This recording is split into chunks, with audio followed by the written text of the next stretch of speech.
Mga kababayan, ngayong araw po ng Huwebes, June 18 na po 2026, meron po tayong pinaka-latest na weather update sa lagay ng ating panahon. Pero bago ho natin simulan, huwag niyo po muna kakalimutan na i-like, i-subscribe at i-share ang ating update. Maraming salamat po. So ngayon po ay naglabas ng update ng Pag-asa.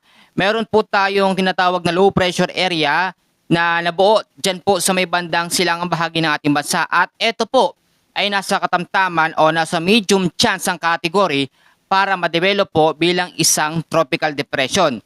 Ngayon po aalamin natin kung yan ba ang magiging pang-anim na bagyong tatawagin Francisco at gayon din ang iba't ibang weather system na nakakaapekto sa Luzon, Visayas at Mindanao. So samahan nyo ako sa update at sabay-sabay nating alamin ang lagay ng ating panahon. Kung makikita nyo po, itong low pressure area sa ngayon ay meron pong lokasyon.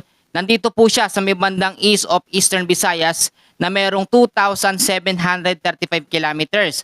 Bagamat nasa katamtaman po ang tsansa nito para ma-develop bilang tropical depression, hindi naman natin ito tinuturing para maging banta ng malakas na bagyo o super typhoon.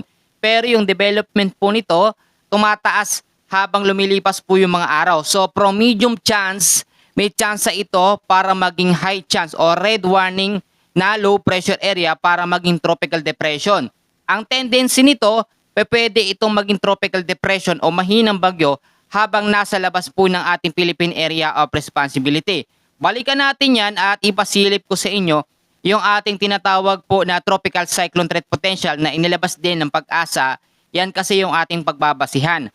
Hanggang sa June 21, kung makikita nyo yung low pressure area na yan na nakikita sa misilangang bahagi ng ating bansa, ay papasok sa ating Philippine Area of Responsibility hanggang sa June 21 bilang isang ganap pa rin na LPA na katamtaman o medium chance ang category para maging tropical depression. And then pagdating naman po sa week 2 hanggang sa June 28 ay hindi ito nakikitang madedevelop bilang isang bagyo, pero may panibagong low pressure area naman na madedevelop diyan po sa misilangang bahagi ng ating bansa, pero nasa low chance ang category para maging tropical depression o mahinang bagyo. Pinakita ko na dalawang illustration ho ito. Meron tayong illustration 1 just sa week 1 at sa week 2. So yan ho yung ating pinagbabasihan para dito sa banta ng pwedeng maging isang ganap na bagyo o tropical depression o banta ng low pressure area na namomonitor sa ngayon. Ngayon balikan natin. Alamin natin ang lagay ng ating panahon at gayon din ang weather system na nagbibigay po ng mga pag-uulan sa ilang bahagi ng ating bansa. Actually, sa ngayon ho ay maalinsangan at mainit pa rin na panahon ang ating nararanasan. Yan po ay dahil sa easterlies. So ngayon po, dito po sa parte ng Luzon, sa Metro Manila, ilang bahagi ho ng ating bansa, asahan ho natin ng partly cloudy to cloudy skies with isolated rain showers or thunderstorms dahil po sa mga localized thunderstorm. And usually pag local thunderstorms, sa hapon po yan hanggang sa gabi na nagpapaulan. At ang local thunderstorms, may dalawang kategorya. Merong mahina, meron namang malakas o yung severe thunderstorms na minsan umaabot po ng 1 hanggang sa 2 oras ang naidudulot po na pag-uulan. Ang tsansa ng pag-uulan sa Luzon at Metro Manila ay nasa 60%. No? So ito naman po, Central Luzon, asahan naman natin ang tsansa ng mga pag-uulan dyan ay nasa 40% lalo na po sa bandang hapon. Occidental Mindoro kasama ang Palawan, kasama po sa maapektuhan ng ating tinatawag na localized thunderstorms sa bandang hapon.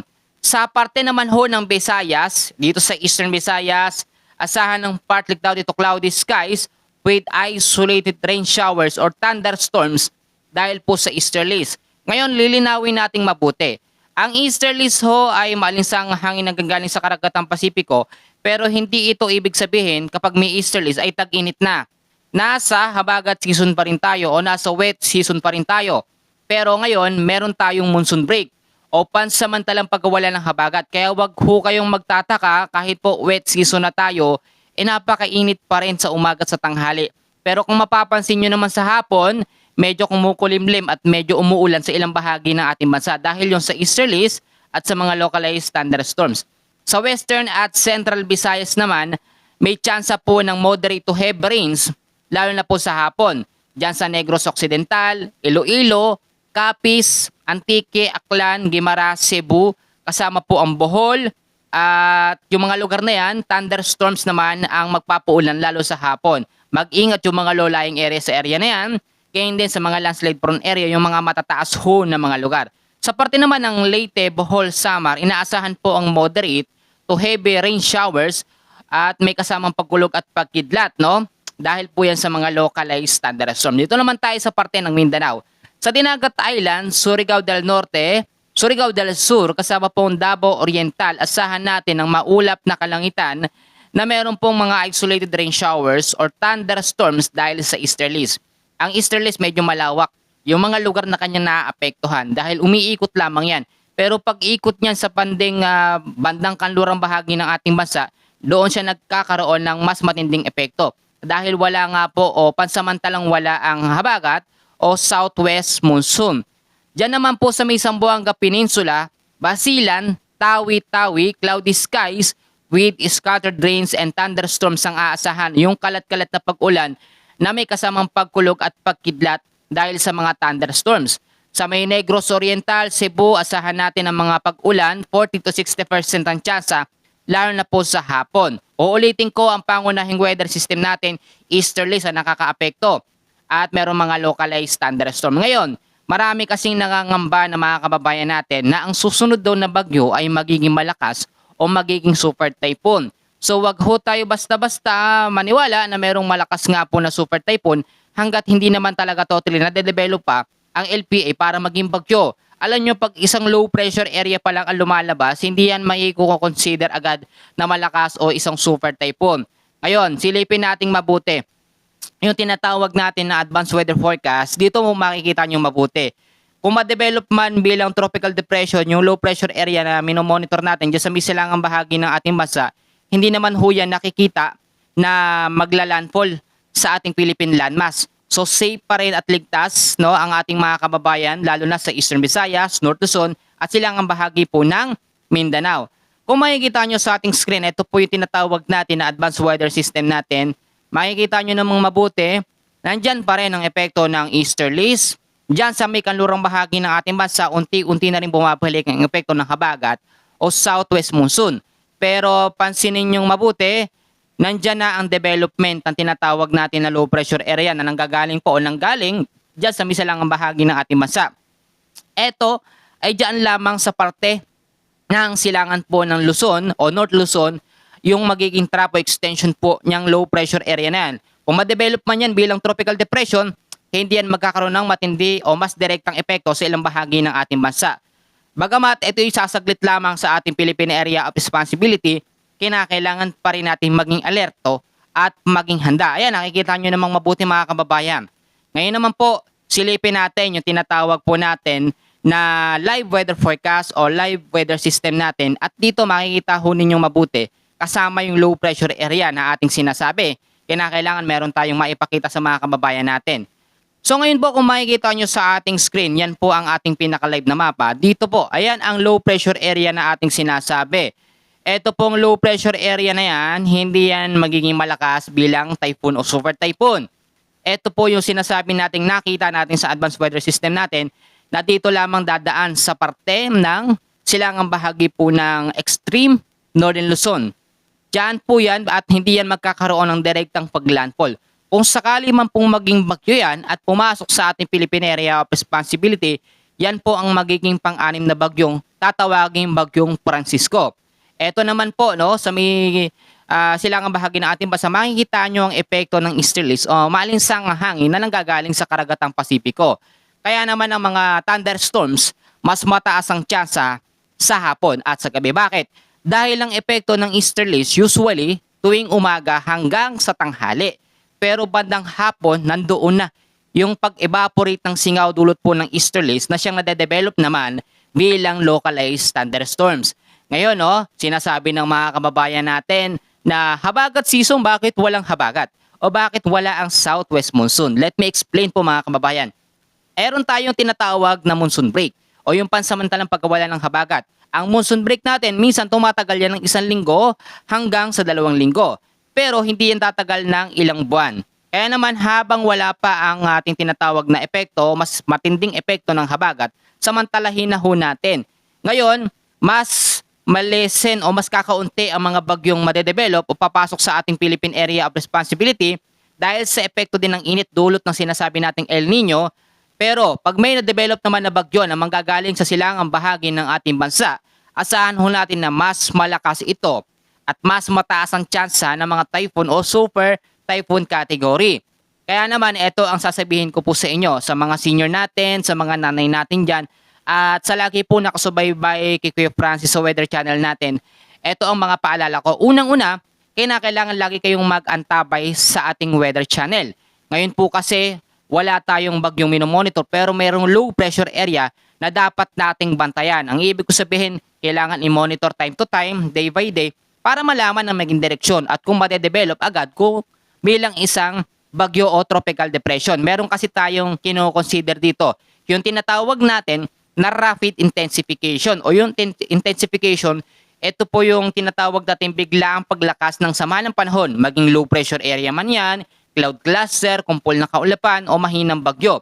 Pwede pong ganun ang mangyari. Pangalawang paalala ko sa parte ng Metro Manila, ilang bahagi po ng Eastern Visayas, dyan po sa may bandang silangan po ng Mindanao, yung mga low-lying areas, mag-ingat sa banta ng mga pagbabaha dulot po ng thunderstorms, lalo na sa hapon at sa gabi. Ang iingatan natin yung mga severe thunderstorms na tumatagal ang ulan hanggang sa 2 oras na malakas ho talaga. Kaya nga yung mga kababayan natin na hindi nakakapakinig ng update natin, akala ho nila pag umulan ng malakas, super typhoon na o malakas na bagyo na. Hindi po, no? Minsan kasi yung mga malalakas na mga pag-ulan, pag walang bagyo, yun ay dahil po sa mga thunderstorms na may kasamang pagkulog at pagkidlat. And madalas yan sa hapon at sa gabi. Yung pangatlong paalala ko palagi ko sinasabi, kailangan i-ready natin ngayon ang ating mga kagamitan sa mga pag-uulan. Ang payong, jacket, kapote, importante ho yan. Ang ating mga go bags, ang medical kit, lahat po yan, mga tools natin. Yung importanteng gamit, ilagay sa ziplock, sa mga plastic para hindi po mabasa kapag nagkaroon ng mga biglaang mga malalakas sa pag-ulan at yung mga malalakas sa pag-ulan naman ay nagdudulot din ng mga biglaang pagbabaha. Yung mga lugar naman, mga crowded places, dyan sa Metro Manila, linisin ang mga paligid, tanggalin ang mga basura. Eastern Visayas, mas prone po sa mga pag-uulan, no? Mas prone sa mga raming tubig. Kaya mag-ingat po sa banta ng mga pagbabaha, lalo na yung mga nakatira, malapit po sa mga ilog, sa mga dagat, mag-ingat pong mabuti. Parte naman ng silangan ng Mindanao, ganun din, kagaya sa sinabi ko, dyan sa Eastern Visayas. At ito pa yung isang paalala ko. Ngayon po, no, maraming naguguluhan kasi nga, nasa habagat season tayo, pero may inilabas ang pag-asa na El Nino update. Ang ibig sabihin ho nito, mababawasan o malilesin ng epekto po ng habagat tulad ngayon nangyayari, may monsoon break tayo dahil mas nararamdaman ng epekto ng El Nino. Ang El Nino nagbibigay ng mas matinding epekto sa easterlies, mas maalinsangan. Pero hindi ibig sabihin na merong update ng El Nino, wala ng pag-uulan. Heat waves, asahan natin mas malalakas na bagyo ang magiging epekto ng El Nino.